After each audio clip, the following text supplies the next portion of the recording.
안녕하세요. 맥킨의 지혜투자클럽입니다. 국내 최고의 파인 블랭킹 기술을 보유하고 있고 애플의 타이탄 프로젝트 수혜주인 대성 파인텍에 대해서 살펴보도록 하겠습니다. 먼저는 키움증권 기준으로 회사량부터 살펴봐 드리면 작년 당기순이익 대비해서 현재 주가를 비교한 트레일링 PR 같은 경우는 52.53이죠. 1년 뒤에 예상되는 당기순이익 현재 주가를 비교한 포워드 12M PR은 없다는 말은 지금 향후의 어떤 실적이 좀 부진하다 이렇게 지금 예상을 하는 거죠. 기관들이. 배당 수익률은 없습니다. 시가총액이 이제 831억이니까 소형주죠. 소형주는 보통 외국인 기관들의 어떤 지분이 작기 때문에 개인들 위주로 이제 그 물량들이 오고 가기 때문에 가격의 어떤 변동폭, 추세의 어떤 연속성이 좀 떨어지고요. 테마에 의해서 주가가 좀 움직일 수 있는 어떤 성향이 많기 때문에 좀 조심을 해야 되는 어떤 종목군 중에 하나입니다. 자, 외국인 보유 비중은 1.15% 얼마 없고요. 이제 주주 현황은 이 회사가 이제 최대 주주 변경이 있었기 때문에 그 뒤에 들어왔던 이제 TMD 네트워크스하고 GMU 홀딩스가 있고 그 다음에 나서 기존에 이제 김병준 대표가 그 최대 주주로 있는 대성 엠텍이 이제 지분을 유상증자를 통해서 넓혀서 지금 지분율이 좀 복잡하게 돼 있죠. 자, 국내 자산운용사의 어떤 지분에는 나타나 있지 않습니다. 그리고 비즈니스 모델은 2014년도까지는 자동차 부품용 파인 블랭킹 관련되는 단일 사업부였다가 그 뒤에 이제 태양열을 이용한 이제 신규 사업 부분이 더해졌는데 대부분은 지금 이 파인 블랭킹 관련되는 부분이 한 90% 정도 차지하죠. 밑에 이제 그림을 좀 참조하시면 이 파인 블랭킹은 파이란 말이 좀 순정 뭐 이런 뜻이잖아요. 그래서 한 번 공정으로 밑에 보시면 매끈하게 이제 이 파인 블랭킹이고 이 노멀 스태핑은 조금 좀 울퉁불퉁하죠. 그래서 한 번 공정으로 고운 전단면이라든지 양호한 제품의 정밀도를 얻는 프레스 가공 기법으로 이걸 통해서 자동차 부품들을 뭐 도어럭이라든지 뭐 이 브레이크 관련되는 부분이라든지 뭐 의자 리클라이너 관련된 이런 부품들을 뭐 제조하는 회사다. 기술력은 상당하다 이렇게 보시면 될 것 같고요.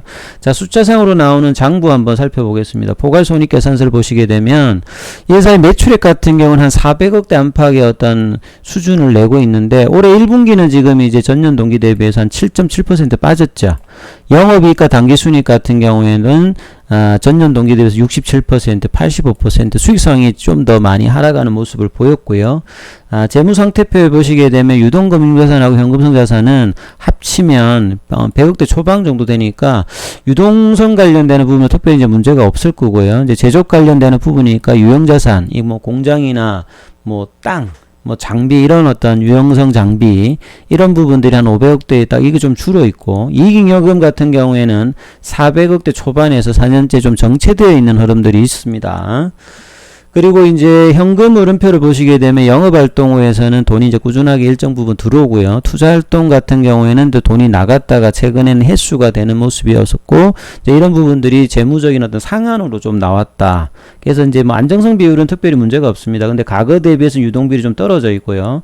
부채 비율 같은 경우에는 뭐 57%니까 뭐 특별히 문제가 없습니다. 유보율. 근데 이제 이자 보상 비율이 예전보다는 많이 줄었죠. 그래서 현재 수익성 관련되는 부분들이 이전하고 좀 이제 좀 떨어져 있다. ROE 같은 경우도 한 5% 정도 유지하다가 최근에는 1%까지 빠지면서 ROE는 주가 수준에 상당히 중요한데요. 이런 부분이 약세다 보니까 주가가 이제 고가권을 계속 좀 유지 못할 수 있는 이런 부분들의 어떤 약점이 있을 수 있죠.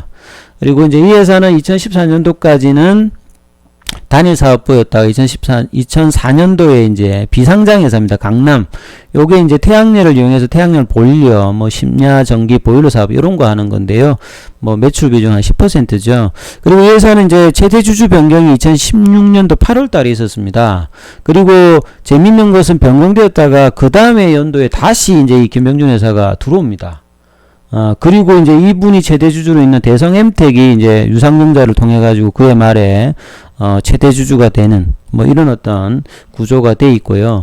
자, 김병준 대표는 나름 인터뷰 기사를 보게 되면 어릴 때 좀 이제 경제 환경이 좀 안 좋아서 이제 마산공고인가요? 거기에 있다가 이제 LG전자에 바로 들어왔는데 회사를 다니면서 이제 동아대를 나온 거죠. 보시게 되면 입사이라고 학교가 이제 그 회사 일 다니면서 동아대학을 졸업한 아주 대단한 분이죠. 나름 이제 그러면서 이제 창업을 했는데 이런 어떤 이력이 있다 보니까 대성 파인텍은 이 동아대니까 이제 정치 테마에서 이 김두관 위원이 동아대 대학원 나왔거든요. 이러다 보니까 2012년도에는 김두관 관련주로 대성 파인텍이 많이 움직였죠. 최근에는 이제 최재형 관련되는 부분에서 이분이 이제 경남 창원 출생하시던 이제 전 감사원장이지 않습니까? 그러다 보니까 최재형 관련주로 대성 파인텍이 창원에 이제 회사가 있다 보니까 이런 어떤 테마주에 엮여 있기도 하고, 과거에는 이 회사가 이제 방탄 관련되는 방탄소년단 그 투자했던 벤처 캐피탈이 지분이 있어서 그쪽으로도 좀 움직였던 흐름들이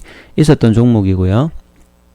그 최근에는 이제 애플과 관련되는 부분에서 이슈가 있는데 LG 마그나가 공식 출범을 했죠, 최근에. 그래서 애플과 협력설, 애플이 이제 자체적으로 어떤 맡기기보다는 부분에다 좀 맡길 가능성이 좀 높아진다 해서 마그나가 이제 이슈가 되니까 LG 마그나 여기도 상당히 조금 이제 주목을 하고, 그러다 보니까 이제 대성 파인텍이 과거에 애플하고 이 폭스바겐 쪽에서 보면 대성 파인텍이 폭스바겐의 2차 밴드로 2011년도부터 폭스바겐에 장착되는 도어록, 뭐 시트 리클라이너, 안전벨트 들어가는 이제 부품들을 생산 공급을 했거든요.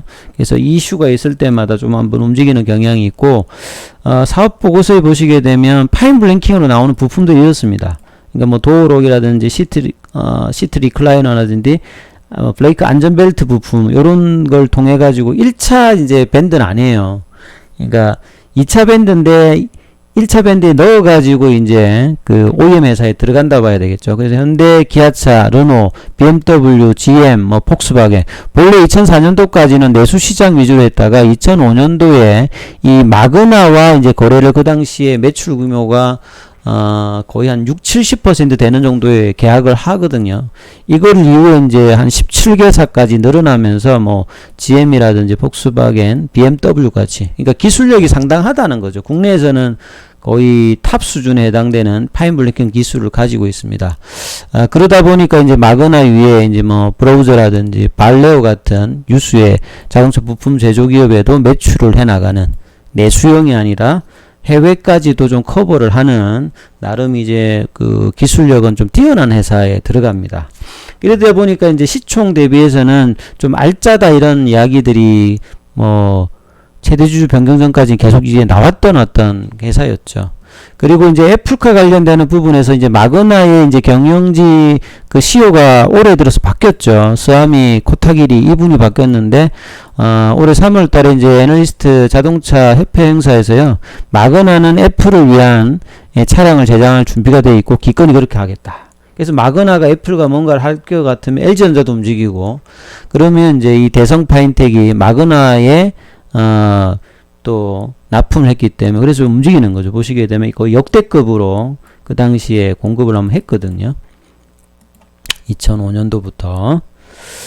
그리고 이제 애플의 이 자동차 극피 프로젝트 이름이 이제 타이탄 프로젝트입니다.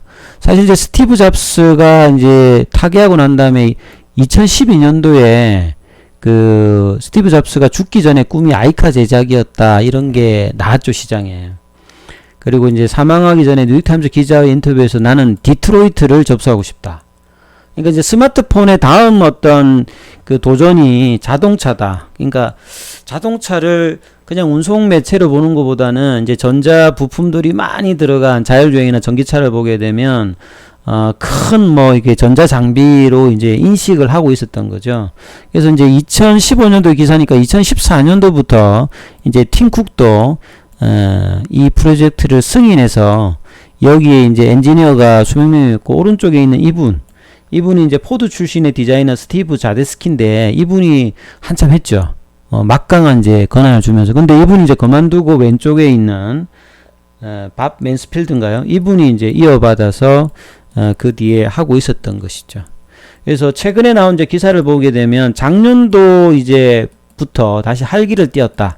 그 뒤에 좀 주춤했어요. 이제 이 뭐 여러 회사들이 하고 있었습니다만, 그래서 이제 애플과가 하나 이런 걸 하다가 최근에 보면 캘리포니아주의 웨이모나 뭐 GM 크루즈에서 세 번째로 많은 자율주행 실험 차량을 운행하고 됐다.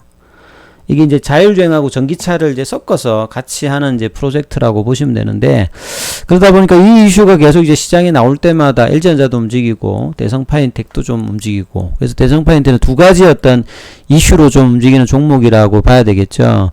지금 이제 카톡방에 질의하셨던 내용은 한 3,000원대 이제 뭐 초반 정도에 그 매수했다 이런 이야기를 하셨는데, 대성파인텍 장기 차트로 보시게 되면 이때 이제 돌파를 나름 하고 난 다음에 주가가 슈팅이 한 거의 저점 대비해 가지고는 예, 많이 올라갔습니다. 거의 뭐 한 20배 가량 올라갔죠.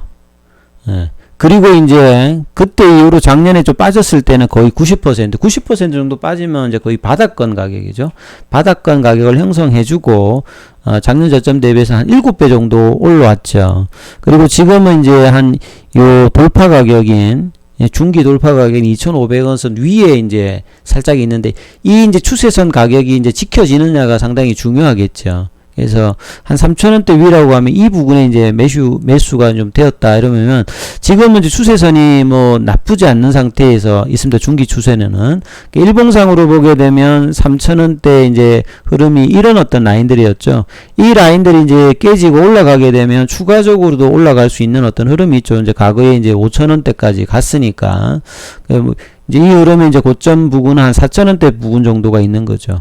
그리고 이제 밑단이 만약에 이제 떨어진다고 하면 그 가격 아래는 2,500원 밑으로 내려가게 되면 뭐 2,000원, 1,500원 이런 구간이 이제 밑단에 있는 지지 영역이라고 보여지거든요. 그래서 2,500원이 안 깨진다라고 하면 박스권, 이제 여기가 박스권 하단이 될 거고, 올라가게 되면 상단은 3,000원대 뭐 초중반, 저 박스권 흐름을 지금 한 6개월 이상 지금 그 일봉상 보면 진행을 하고 있는 거거든요. 근데 뭐 사실 보면 외국인이라든지 기관의 어떤 지분보다는 개인들의 어떤 물량들이라든지 거래량이 없다가 한번 있으면 확 들어오고 뭐 이런 어떤 흐름이기 때문에 이 소형주의 어떤 대응이 쉽지는 않습니다. 근데 뭐 회사가 터무니없는 회사는 아니니까, 그리고 뭐 정치 테마의 어떤 이슈로 하기보다는 애플과의 어떤 이슈가 향후에 어떤 주목할 부분이 있고, 그 다음에 본디부터 뭐 이제 기술력이 좀 있는 회사니까요. 자, 그 부분을 본다면